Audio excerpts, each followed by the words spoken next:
痛みを感じろ。痛みを考えろ。痛みを受け取れ。痛みを知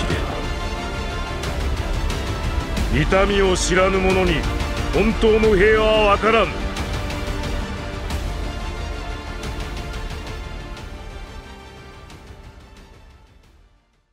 Et si Naruto n'avait jamais été l'hôte de Kyuubi, à quel point le scénario aurait été différent? Est-ce que l'œuvre aurait été complètement bouleversée ou il ne s'agit ici que d'un détail mineur? Je vous invite par conséquent dans ce deuxième What If Story de la chaîne. Prenez votre popcorn, installez-vous confortablement et laissez-vous plonger dans cette histoire alternative qui va vous faire redécouvrir cette œuvre magnifique sous un nouvel angle. Bonne vidéo à tous. Alors tout d'abord, le pourquoi du comment du que quoi du pourquoi Naruto n'est plus le Jinchuriki de Kyuubi dans cette histoire. Dans le manga, Minato avait face à un homme masqué dont les capacités lui ont fait froid dans le dos. Il a compris qu'il a pu passer outre une barrière de haut niveau, éliminer des ninjas d'élite sans se faire repérer, capturer Kushina sous ses yeux, extraire le bijou tout seul et le contrôler pour attaquer le village. Immédiatement, il a pensé que cette dinguerie ne pouvait venir que du légendaire Madara Uchiwa, et très honnêtement, on peut pas lui en vouloir. Du coup, il s'est dit que le monde courait un sacré danger, bien plus qu'une simple attaque de Kyuubi, et que son pouvoir allait justement être nécessaire pour gérer les ambitions de cet homme masqué. Il a donc choisi de placer Kyuubi en Naruto, son fils, afin qu'il puisse utiliser son pouvoir à l'avenir, gérer la menace, sauver le monde, blablabla, scénario de Naruto. Mais n'oubliez pas également que Kushina était contre à la base à cause du fait que les Jinchuriki sont ultra mal vus. Elle a connu le fait de se faire rejeter de la sorte, elle ne voulait pas que son fils subisse le même traitement. Minato a réussi à la convaincre en lui faisant comprendre que c'est un mal nécessaire parce que les habitants du village sont tout autant sa famille que Naruto et Kushina. Pour reprendre ses mots, abandonner son village, c'est comme abandonner ses enfants. Du coup, Kushina a cédé et Minato a placé la moitié de Kyuubi en Naruto. Et c'est là que notre scénario va débuter. Admettons que Kushina n'ait pas cédé. Admettons qu'elle aurait fait comme à son habitude, c'est-à-dire de gagner l'argument contre Minato. Minato n'aurait pas placé Kyuubi en Naruto et on l'aurait géré différemment. Par exemple, Kushina avait proposé de récupérer Kyuubi en elle et de mourir juste après, ce qui éliminerait temporairement Kyuubi de l'équation pendant quelques années.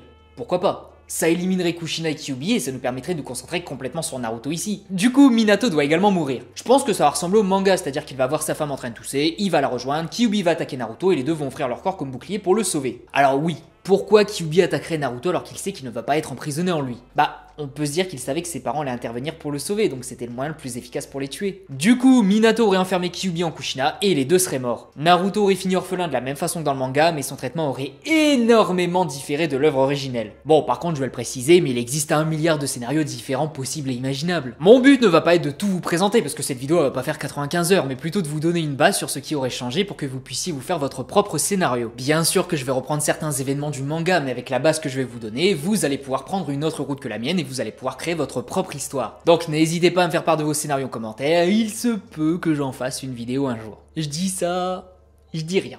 Mais allez, c'est parti. Alors tout d'abord, le plus évident, Naruto n'aurait pas autant été persécuté de la sorte par tous les villageois. Un Jinchuriki a tendance à se faire haïr des autres, non pas par méchanceté gratuite, mais surtout par peur. Le démon représente l'équivalent d'une arme nucléaire, donc c'est extrêmement puissant et ça peut faire de gros dégâts. Les gens ont peur que cette force soit libérée, donc ils excluent au maximum le porteur de cette arme. Et en plus, il y a un manque de dissociation qui est faite entre le démon et son hôte dans la tête des gens. Naruto n'était pas Naruto, c'était le démon renard, le même démon renard qui a failli détruire le village, qui a causé beaucoup de morts et qui est incontrôlable. Du coup, les gens ont tellement peur de Kyuubi qu'ils refusent de côtoyer Naruto et ils passent toute leur haine sur lui pour ce que Kyuubi a fait. C'est évidemment complètement débile niveau stratégie, mais malheureusement, ça peut se comprendre. Eux, ils ont peur de Kyuubi et ils voient en Naruto un enfant qui ne va potentiellement pas pouvoir le retenir, donc ils se méfient de lui et ils le haïssent. Sauf qu'ici, Naruto ne serait pas l'hôte du démon renard, donc aucune raison de se faire persécuter. Au contraire, on parle quand même du fils du héros qui a sauvé le village, donc évidemment qu'il va être super apprécié. Les gens ne vont plus le voir comme le démon renard, mais comme le fils du 4e Hokage, un petit peu comme les gens voient Boruto comme le fils du 7e. Ah, et d'ailleurs oui, Naruto saura qui sont ses parents vu que là, aucune raison de garder le secret. Dans la chronologie principale, le 3e Hokage a ordonné qu'on ne révèle pas l'identité des parents de Naruto pour le protéger. En fait, Minato c'est un ninja mondialement connu et il était craint à cause de sa force. À travers les années, il a dû se faire un sacré nombre d'ennemis et ça aurait pu se répercuter sur son fils. D'autant plus qu'en sachant ça, Naruto aurait pu rechercher l'attention du peuple en clamant haut et fort que son père est le 4e Hokage, ce qui aurait pu arriver aux oreilles des autres villages. Si ça avait été le cas, les autres villages auraient pu vouloir se venger ou tout simplement le capturer comme otage. Et en supposant que ces villages fassent le lien entre le Hokage qui sacrifie pour enfermer Kyuubi dans un nouvel hôte et Naruto qui est le fils de ce dernier, ça aurait pu être compliqué. Ils auraient capté que Naruto est potentiellement le Jinchuriki de Kyuubi, donc il aurait été encore plus en danger. Donc oui, ne pas révéler l'identité de ses parents à Naruto était justifiable, n'en déplaise à beaucoup. Mais bref. Il va donc être traité avec un infini respect, il ne sera pas exclu de tous. Et là, on a le premier embranchement possible. Naruto a un caractère ultra chaleureux avec les gens, il chérit plus que quiconque les liens qu'il tisse avec eux, parce que pour lui, c'est quelque chose de rare. Il n'avait aucun ami, et dès qu'il a commencé à en avoir, il a tout fait pour les conserver, parce qu'il sait ce que c'est que de ne pas en avoir. Mais ce caractère, on ne sait pas si c'est uniquement provoqué par par sa solitude ou s'il est naturellement comme ça. C'est possible que s'il a des amis depuis sa naissance, il va pas autant chérir ses relations, genre avec Sasuke ou Sakura. Mais c'est également possible qu'il ait un caractère un petit peu à la Boruto, où il apprécie tout le monde par défaut. Donc en fonction de votre interprétation, vous avez deux chemins qui s'offrent à vous. Mais on va revenir rapidement sur sa solitude. Naruto de mon histoire, contrairement à son homologue de la chronologie principale, va avoir pas mal d'amis et des gens qui l'admirent. Ceci dit, il ne restera pas moins orphelin. Après sa journée à l'école et son après-midi avec ses amis, il va rentrer chez lui et la seule chose qui va l'attendre, c'est son paquet de nouilles instantané. Du coup, il va également ressentir de la solitude, mais de manière bien moins hardcore. Ça risque de durer de 18h à 8h du matin, donc ça va. Franchement, il a survécu à pire que ça. Et d'ailleurs, des personnages comme Kakashi ou Sasuke vivent ce même type de solitude, donc dans un monde comme celui de Naruto, c'est presque normal. Naruto ne va donc pas avoir une vie aussi singulière que le Naruto originel, mais il va quand même savoir ce que ça fait. Temporairement. Genre, en alternance. Et du coup, en quoi le fait de ne pas être rejeté et seul va changer notre histoire? Bah, ça va avoir un énorme impact sur ses compétences et je vais vous demander de vous accrocher très fort parce que je vais dire des choses difficiles à entendre. Naruto aurait été largement plus fort s'il n'avait pas eu Kyuubi. Du moins une immense partie du manga, genre jusqu'à ce qu'il apprenne à se servir de son chakra. Et encore j'ai quelques doutes, mais je vais vous expliquer. En fait, on a trop souvent tendance à considérer Naruto comme un raté. Sauf que l'argument majoritaire c'est « Oui, mais Naruto à l'académie c'était le dernier, puis quand on le voit essayer d'apprendre les bases de quelque chose, il est ridicule, patati, patata... » Bref, globalement, ce sont ses compétences de base d'être humain qui semblent lui faire défaut dans la conscience collective. Mais n'oubliez pas deux détails majeurs. Déjà, Naruto a lui-même saboté son cursus scolaire. Comme indiqué plus haut, il était détesté de tout le monde et les gens ne le voyaient que comme un monstre. Et pire que ça, les parents disaient à leurs enfants de ne pas le fréquenter, donc Naruto se faisait snober par des enfants alors même qu'il ne savait pas pourquoi il faisait ça. Naruto en a eu marre de cette situation et il a essayé d'attirer l'attention de tous en faisant le guignol. Dès lors, il voyait d'autres regards sur lui, des regards plus amusés et il provoquait une autre émotion que de la haine. Sauf que la principale conséquence de cette vie de pitrerie, c'est qu'il ne s'est pas concentré sur ses cours, donc il n'avait pas les bases. Il n'était pas capable de produire une réflexion basique qu'un ninja de son niveau pouvait produire et il était extrêmement mauvais dans la manipulation de son chakra. Naruto, parce qu'il était rejeté, a décidé de mettre tout ça de côté pour être un petit peu mieux vu. Mais s'il n'est pas rejeté comme ce qui est le cas dans notre histoire, il n'aurait aucun intérêt de saboter son cursus pour se faire apprécier des gens vu qu'il l'est déjà. Naruto va donc apprendre les bases normalement et reprendra cette partie dans quelques instants. Et le deuxième détail, c'est Kyuubi. Je pense que beaucoup ont oublié ce détail, mais Naruto, à cause de sa condition de Jinchuriki de Kyuubi, ne peut pas bien malaxer son chakra. Kakashi a indiqué que c'est à cause du chakra de Kyuubi que malaxer son chakra est laborieux, donc Kyuubi a eu un effet de frein à sa progression au tout début de l'œuvre. Après, vous allez pouvoir répliquer que c'est grâce à Kyuubi que Naruto a pu survivre face à Orochimaru, Gaara ou même vaincre Neji. Et quelque part, vous avez raison. Mais Naruto n'a commencé à utiliser le chakra de Kyuubi qu'à partir de son combat contre Aku, dans un moment de rage intense. Donc tout ce qu'il s'est passé avant s'est fait sans l'intervention de Kyuubi. Tout le positif qu'il lui a apporté, c'est après son passage à l'académie. Avant et pendant l'académie, Naruto ne savait même pas que Kyuubi était en lui et il n'a jamais utilisé son pouvoir. Donc le seul effet qu'a eu Kyuubi sur cette période, c'est de l'empêcher de bien malaxer son chakra. Naruto avait donc un poids mort en lui et il partait avec un sacré désavantage dans l'apprentissage. Bref, Naruto avait volontairement saboté son passage à l'académie, ce qui fait qu'il n'avait pas les bases, et Kyuubi empêchait la bonne marche de son apprentissage à cause de son chakra. Mais du coup, si Naruto n'a plus Kyuubi en lui, qu'est-ce qui va changer? Bah en vrai, tout. Littéralement, tout. Tout d'abord, Naruto ne va pas avoir de gros soucis pour malaxer son chakra de base vu que Kyuubi ne sera pas là. Il va avoir une énorme quantité de chakra due à son patrimoine Uzumaki et il aura un contrôle du chakra au moins normal. Mais surtout, comme il ne se sentira pas obligé de faire le clown en classe, il va apprendre les bases comme tout le monde. Il va apprendre les bases des stratégies militaires, les bases du contrôle du chakra, les bases de la vie ninja, etc. Mais surtout, et là c'est la partie qui va fâcher, Naruto va enfin prouver au monde que c'est un véritable génie. Oui. Naruto est loin d'être un raté, au point même que je le qualifie plutôt de génie. Et avant de me pendre sur la place publique, laissez-moi expliquer. Au fur et à mesure de la série, et malgré les désavantages évoqués il y a quelques instants, Naruto s'en est toujours extrêmement bien sorti dans l'apprentissage des différents arts ninja. Suffit de voir, il a appris en très peu de temps la technique du multiclonage alors que c'est une technique de rang supérieur. Il a appris à marcher sur les arbres à peu près aussi vite que Sasuke qui est considéré comme un génie. Il a appris en environ une semaine le Rasengan alors que Tsunade, un ninja réputé pour son contrôle absurde du chakra, a dit que c'était impossible. Je pourrais continuer encore et encore tellement les exemples sont légion, mais le plus important à retenir est que Naruto a tout appris en un temps record et c'est d'autant plus impressionnant qu'il n'a pas les bases et que le chakra de Kyuubi l'empêche de bien malaxer le sien. En gros, c'est comme s'il apprenait à nager avec un gilet lesté. Mais Mebizu, un formateur d'élite, a reconnu le talent de Naruto compte tenu de sa situation. Naruto avait tous les désavantages du monde et pourtant il a progressé à une vitesse folle. Et cette progression ultra rapide est la raison pour laquelle Sasuke a quitté le village, je vous rappelle. Sasuke est un génie de première classe, mais il s'est rendu compte que Naruto a pu le rattraper, voire même le surpasser alors qu'il partait de très loin. Sa marge et sa vitesse de progression sont d'un tout autre calibre que les siennes. Je vais devoir le redire pour que ce soit bien clair pour tout le monde, mais Naruto, le pseudo-raté dont le chakra ne peut être malaxé correctement, progresse à une vitesse folle malgré tout. Ne serait-ce qu'apprendre une technique de rang A juste en lisant un parchemin, c'est déjà abusé. Mais en sachant que ce Naruto n'avait pas les bases et ne pouvait pas malaxer correctement son chakra, c'est encore autre chose. Naruto, dans la trame originelle du manga, n'est pas un raté. Au mieux, c'est un raté scolaire, mais pas un raté dans la globalité de son être. Il est considéré comme un raté à cause de son manque d'implication et de Kyuubi, mais dans notre trame à nous, il n'aurait pas ses freins sa progression. Chez nous, Naruto, dès son enfance, n'aura aucune limitation technique, il va pouvoir mettre à profit ses attributs naturels pour devenir une véritable machine. Parce que Naruto est un Uzumaki et c'est ce qui constitue sa principale caractéristique de base. Les Uzumaki sont réputés comme ayant une force vitale et un chakra colossal. En mettant à profit sa capacité assez rapide d'apprentissage et son chakra phénoménal, imaginez le niveau qu'aurait pu atteindre Naruto sans Kyuubi. À l'académie, les profs vont leur enseigner l'art d'utiliser le dédoublement. Mais au vu de son chakra et de ses capacités, j'imagine que l'apprentissage du multiclonage se fera en 2-2. Et oui, il s'agit d'une technique interdite, mais il faut surtout comprendre pourquoi. De base, cette technique divise en parts égales le chakra de l'utilisateur. Si elle est utilisée de manière irréfléchie, elle peut handicaper l'utilisateur plus qu'autre chose, vu qu'il va fumer au moins la moitié de sa réserve de chakra pour rien. Mais ça reste quand même une technique qui s'enseigne, vu que c'est une technique de rang supérieur. Du coup, la personne qui enseigne cette technique doit d'abord vérifier si la personne qui souhaite l'apprendre a ce qu'il faut pour l'utiliser de manière optimale. Et Naruto étant un Uzumaki avec un chakra aussi incroyable que le main event de WrestleMania 40, il devrait pouvoir avoir un passe-droit. Surtout qu'à un moment, Naruto aura un sensei, donc ce sensei va forcément voir que c'est une usine quasi limitée en ressources, et il va lui apprendre. Naruto va maîtriser en 2-2 ces techniques, et il va en faire son jutsu par défaut, un petit peu comme dans la série de base. Nous avons donc un Naruto qui sera assez populaire, qui aurait des amis, des rivaux, des haters, bref, qui aurait des interactions sociales. Ce Naruto n'aurait plus aucun frein à sa progression, et progressera à la vitesse de l'éclair, vu que c'est un petit peu ce qui se passait dans la trame principale. À mon sens, il n'aurait absolument rien à envier à un Sasuke par exemple, et il y a même des chances pour qu'il ait de l'avance sur lui niveau puissance globale. Sasuke resterait le plus intelligent des deux, vu que c'est un petit peu dans sa nature, mais niveau force brute, c'est Naruto le boss ici. Par contre,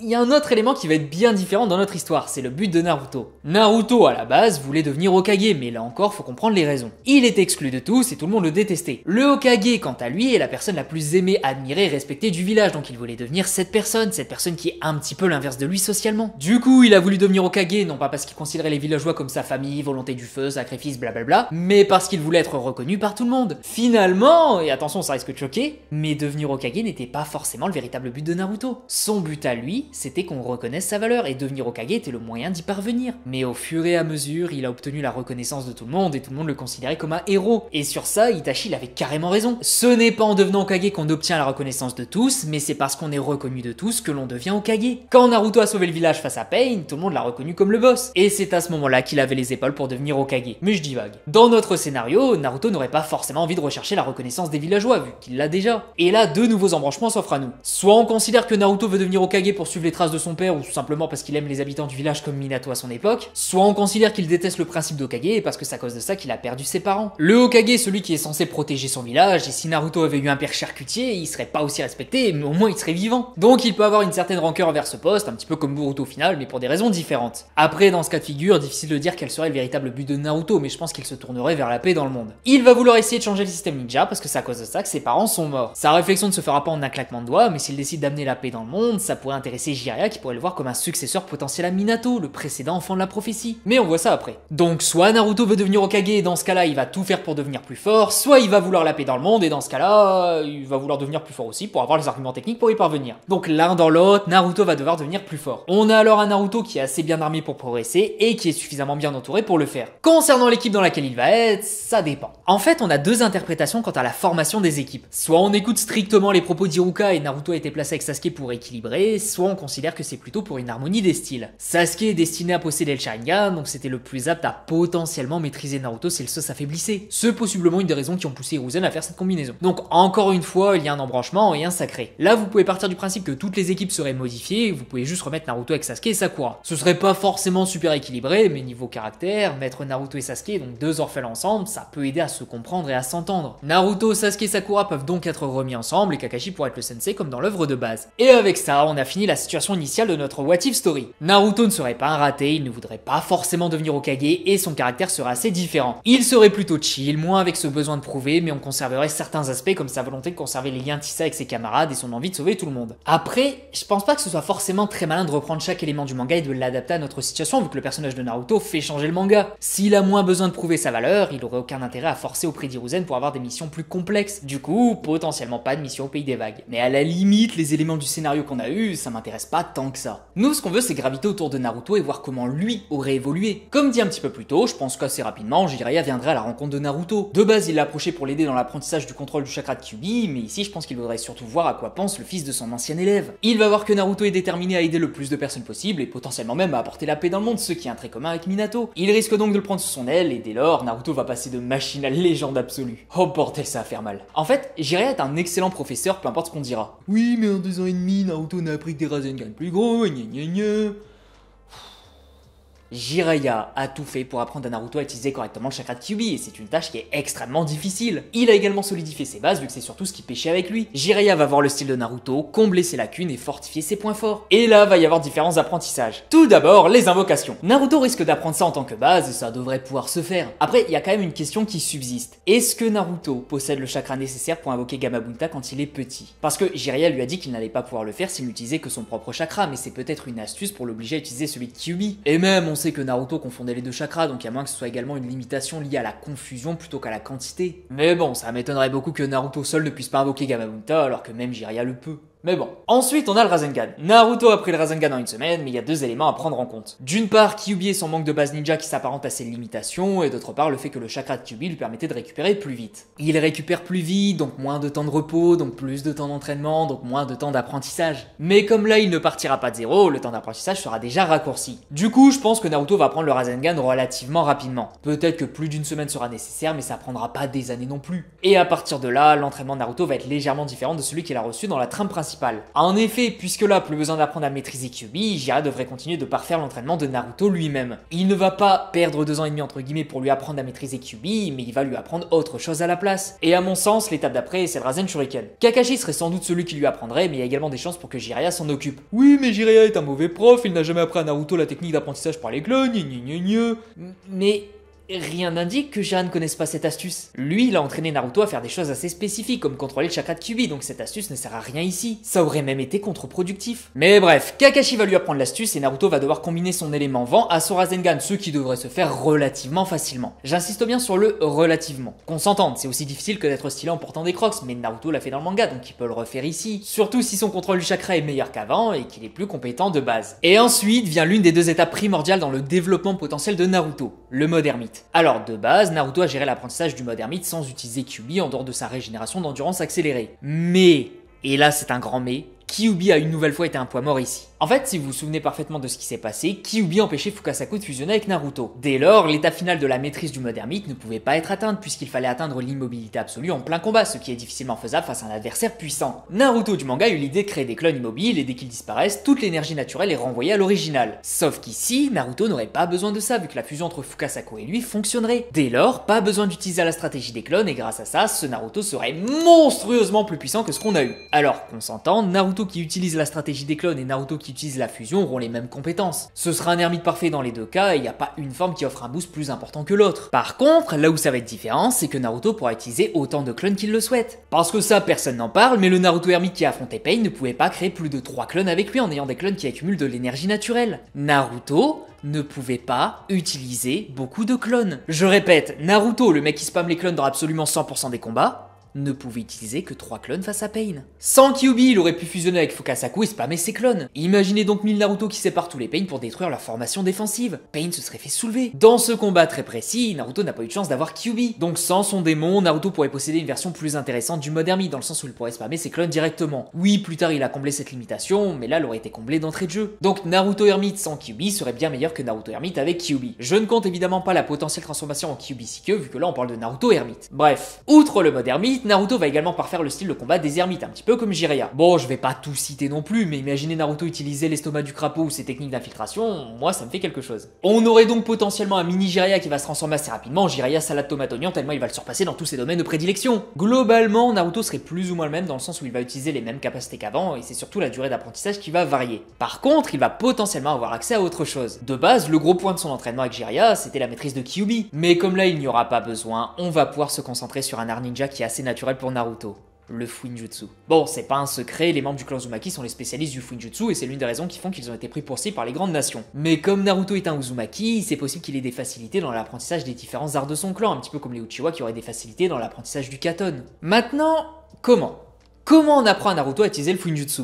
Bah déjà, Jiraiya est assez compétent dans le domaine vu qu'il en a montré à plusieurs reprises. Aussi, ça a été le prof de Minato qui était lui-même un spécialiste du Fuinjutsu des Uzumaki, donc c'est assez facile d'imaginer qu'il est un petit peu renseigné sur le domaine. Pas au niveau de Minato, mais il doit savoir de quoi ça parle. Et surtout, Jiraiya c'est un des plus hauts placés de Konoha, donc il sait sans doute où se trouvent les reliques du clan Uzumaki comme Orochimaru. Il doit savoir où et comment trouver des infos sur le clan afin de transmettre tout ça à Naruto. Ou alors les archives de Konoha doivent avoir des infos sur les jutsu des Uzumaki. Si Orochimaru a trouvé ces infos, pourquoi Jiraiya et Konoha ne le pourraient pas? Et à partir de là, imaginez les dingueries possibles. Le Fuinjutsu c'est un art assez complexe mais qui semble être diaboliquement efficace. Chaque fois qu'on voit un Fuinjutsu offensif, ça one shot. Imaginez donc Naruto avec des techniques de Fuinjutsu de haut niveau en combinaison avec son style d'ermite et son spammage de clone. Il serait presque inarrêtable. Je vais pas forcément spéculer sur l'intégralité des capacités qu'il pourra avoir, mais utiliser ces clones qui font sur l'adversaire et qui le scellent ou qui scellent son chakra au premier contact, ça doit pouvoir se faire. Et il y a même moyen d'imaginer Naruto hériter des chaînes d'adamantine vu que ça reste un jutsu de Uzumaki. Si Karin a pu l'utiliser, il existe un monde dans lequel Naruto l'apprend. Surtout que Konoha connaît forcément ces techniques, donc ça doit pouvoir s'enseigner. Peut-être également que les techniques genre l'emprisonnement des morts et les potentielles variantes pourraient être apprises et utilisées. Parce que oui, il y a plein de masques, donc il y a une théorie qui dit que chaque masque fait référence à un Fuinjutsu différent. Ne serait-ce qu'une théorie. De base, l'emprisonnement des morts est une technique qui consomme la vie de l'utilisateur pour sceller son adversaire. Mais comme les Uzumaki possèdent une force vitale vraiment supérieure aux êtres humains normaux, il y a des chances pour que la mort ne soit pas la seule issue. J'en parlerai plus en détail prochainement quand je parlerai des Uzumaki, mais je pense que leur force vitale leur permet de ne pas mourir en utilisant des techniques comme l'emprisonnement des morts. Du coup, Naruto aurait potentiellement accès à un jutsu ultra fumé largement supérieur à ce qu'il a montré dans la série de base. Mais voilà pour ses compétences. Et évidemment qu'il pourra apprendre d'autres jutsu plus classiques, genre des futon ou d'autres éléments. Mais je pense que globalement, son style sera celui d'un ermite comme Jiraiya, mais couplé au style d'Uzumaki avec des Fuinjutsu.